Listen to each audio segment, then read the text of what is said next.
18లో వీళ్ళు గెలిచారు కాంగ్రెస్, మళ్ళీ 23లో మన బీజేపీ గెలిచింది. కాబట్టి ఛత్తీస్గఢ్లో లొంగిపోవట్లేదు. అదే నక్సలైట్ల అండతో, పల్లె ప్రాంతాల అండతోనే కదా తెలంగాణలో రేవంత్ రెడ్డి గెలిచింది.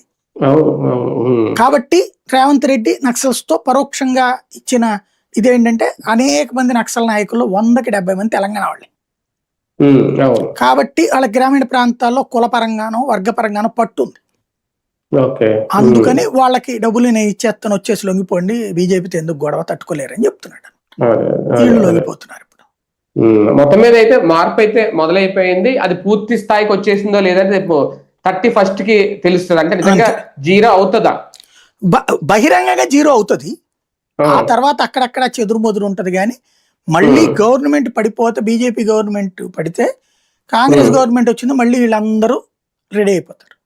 కాకపోతే పురోగతికి అయితే ఇంకా ఆస్కారం ఉండదు కదా సార్. ఉండదు, పోలీసులు తొక్కేస్తారు. అంటే కొత్తగా చేరే వాళ్ళు అందులోకి మాక్సిమం తగ్గిపోయింది. ఇదివరకే 100లో ఇప్పుడు ఒకళ్ళు కూడా చేరట్లేదు, ఒకళ్ళు ఇద్దరు చేరుతున్నారు. 1000కి 10 మంది చేరితే గ్రేట్ గా ఉంది. ఇప్పుడు అగ్రనేతలందరూ ఇంక వచ్చేసినట్టేనా సార్? ఇంకెవరైనా తెలియని వాళ్ళు ఉండొచ్చు, బయటికి కనబడని వాళ్ళు ఉండొచ్చు, మనకి తెలియదు. పేరు మోసిన వాళ్ళు అయితే ఆల్మోస్ట్ మీడియాకి తెలిసిన పేర్లు ఓకే, తెలియని పేర్లు ఉన్నారు అక్కడ, చెప్పరాళ్ళు బయటికి. అదే అంటే ఈ మధ్య కాలంలో తయారైన వాళ్ళు ఎవరైనా. రైట్ చూద్దాం.